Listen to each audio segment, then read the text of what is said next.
you're obese, you're more prone. Well, Those are some of the risks. definitely not overweight. Exactly. But do you have any family history? My mom's diabetic. Right. So that's one of the risk. And so that will make you go into your doctor and say, hey, my mom is, and your doctor will do that A1C testing on you. And so, but you can prevent, Antoine and everyone else who's listening, you can prevent diabetes by making sure your carbohydrates, what you eat, is very important. Those carbs, if they don't get to burn off, if you don't have enough insulin to take that into the cell, what else can you do? Exercise. Excellent. That is like, I'm like one of the God-given, easy, like water. Just take a walk. Thing that God has given you, a brisk walk. Right. Sweat a little bit. And all you need to do is 30 minutes, 5 days a week, 150 minutes a week.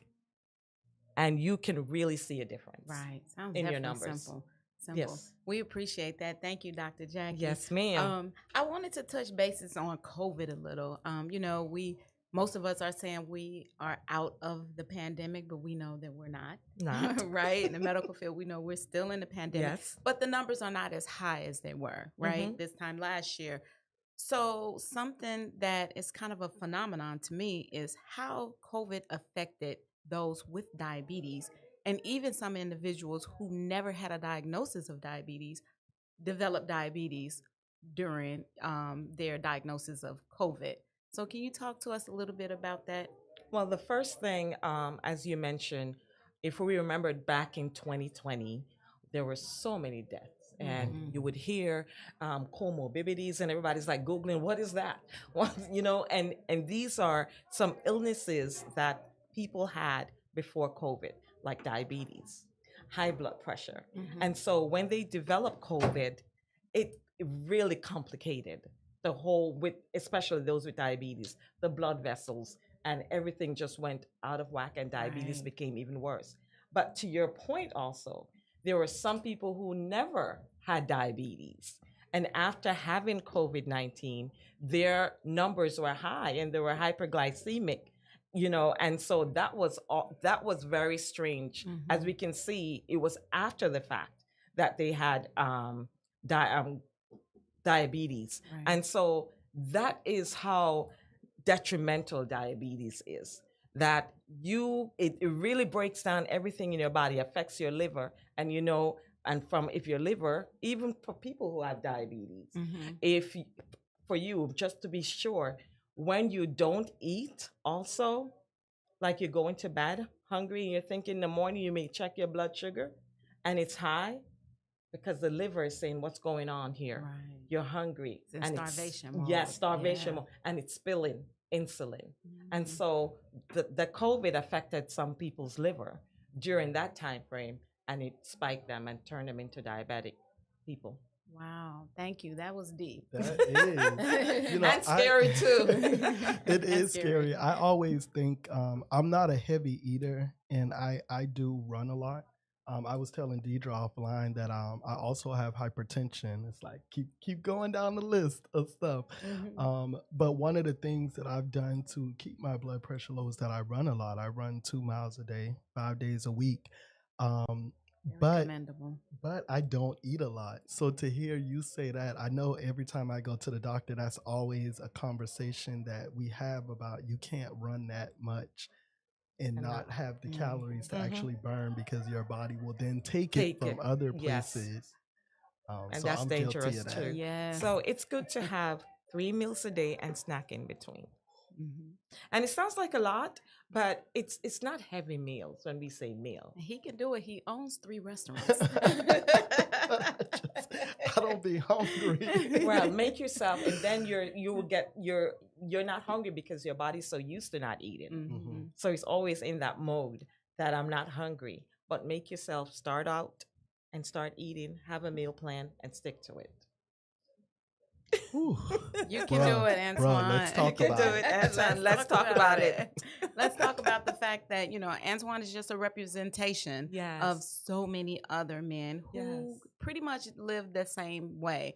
My husband is one. I mean, he's definitely not Antoine's stature, But however, even though his BMI is high, the first thing you'll think is, oh, he's a heavy eater. But it's the opposite. He may eat once a day, and of course, he has a wife that's a nurse who tries her best, but he's not going to listen to me. He'll listen to his doctor. See, his metabolism is not working. Exactly. Well, at when least he's he'll not listen to eating. his doctor. He'll listen to his doctor. That's a good thing. But like you mentioned, most men, diabetes is prevalent 14% more in men to women, 9%. Oh, Believe it wow. or not. I would not have thought. According I to would have thought the CDC. opposite. Yes, but it's true. Wow. I can see So that. there's a lot of men out there walking who are diabetic and they don't know. And don't know it. And so once again, I'm going to commend you guys for having this forum. This platform. Yes, Yes. definitely. Yes. Great, great. Well, we're going to move on to one of our segments called What's Happening to Us, Bruh? Bruh, what's happening to us? So, full disclosure, I've already shared that I'm pre-diabetic. My mom's diabetic. A lot of diabetics in the family. There's a lot of things that we talk about in terms of family norms. And oftentimes in the Black community, there's doctors in the family that didn't necessarily go to school to be a doctor, but there's certain remedies that we do that we think are acceptable, but they're really not. To start the conversation, what is the most outlandish kind of backwards healthcare thing that you hear that people do and play these really dangerous games, honestly, about their health? Well, as you mentioned, like with diabetes, Mhm. they think they can just eat whatever they want and take their insulin, Yeah. Mm. Yeah. and that's going to cover it. That's a dangerous game that you're Dangerous playing. game. We need to eat in moderation. First of all, and also taking insulin without checking your blood sugar. Very dangerous. Ah. You need to check your blood sugar, see where you are, and see how much you need to eat, and check your blood sugar again 2 hours after you eat. That's really managing. What's the connection between checking your blood sugar before you take your Good insulin? question. So the insulin is there, like the insulin in your body, and it will stabilize your blood sugar, and it can also drop your blood sugar too low, and that's dangerous. Hypoglycemic. Yes. You can end up in a coma, definitely end up in the hospital. So you need to know how much insulin that you are taking. And if you're not going to eat, like your doctor said, you can't be running, because when you run also you're burning all that energy. And so you can't be running and not having fuel in your body. So the insulin, you have to make sure that you're not taking too much insulin. You can go into hypoglycemic. There needs to be a balance. Life is about a balance, and diabetes self-care management is about balancing your food intake, your activity, and your medication. That's why you go to your doctor every 3 months, and he'll make adjustments based on where your A1C is and how your sugar is going, because there needs to be a balance, equilibrium in your body. Excellent, excellent. When you talked about insulin, there is a very, I guess I would call it a new phenomenon as well, which is Ozempic. What's your take on individuals taking non-diabetics such as myself?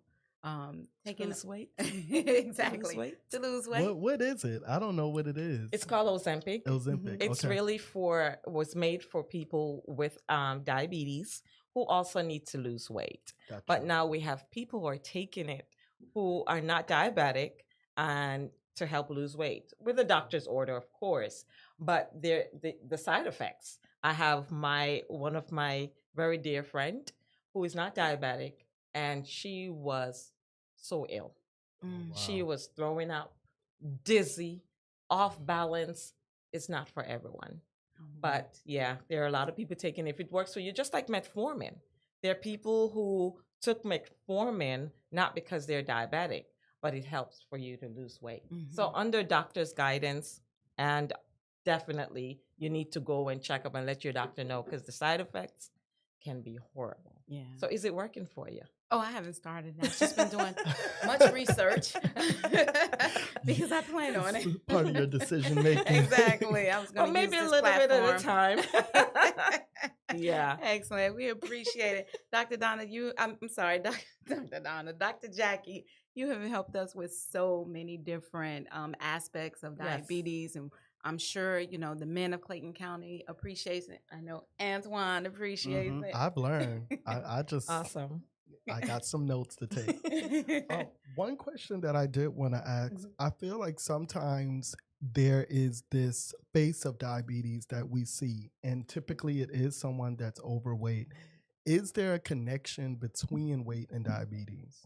There's a clear connection. Okay. That's one of the risk factors. Obesity. Like I mentioned, men with that tummy, little trunk. Because even my son, he has a slim kind of demure about him. But I was like, what's going on here? And I have it So too. big. It comes and So how do you get rid of that? well, you got to walk some more, exercise. But you know what? Food, carbohydrates is a direct influence on your blood sugar. Right. The rice, the breads, the pastas, Everything I love. the crackers, Exactly. everything that bread we And love. alcohol. Alcohol, yes, And there's a lot of alcohol. sugar in alcohol. Mm-hmm. Yes, and so it is a direct influence on your blood sugar. So moderation, moderation, moderation. Now, we don't want to, kill people's joy, but alcohol, right, being one of the factors, is there a specific type of alcohol that is better than another alcohol? I really don't know, but beer seems like it has a lot of sugar in Too there. much, yeah. Rum has a lot of sugar too. Rum. I'm a Yes, rum drinker, so Well, I read but do you have just a tequila. little bit? no, ma'am. Okay. He's so honest. I drink like a pirate. Okay. But just to say, some people eat badly, so to speak. They drink and whatnot, and they don't have any problems with their sugar. Right. They're not diabetic, so it's not everyone. So just so you know, but it's good for you to go and get checked. Go First and at foremost. least once a year. Get preventive medicine, your insurance, and if you don't have insurance, I am sure the counties have places that you can go.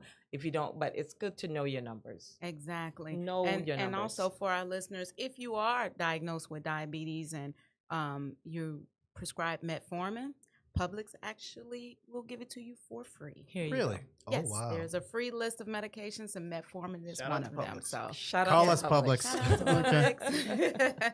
All right. Well, we thank you so much for coming here today Thank and you. sharing that information with us. We do want to let our listeners know that this episode was sponsored in part by Rumors, Jonesboro, Georgia. Thanks again, Dr. Jackie. Thank you, Clayton County. All right. And Thank you. bruh, let's talk about it.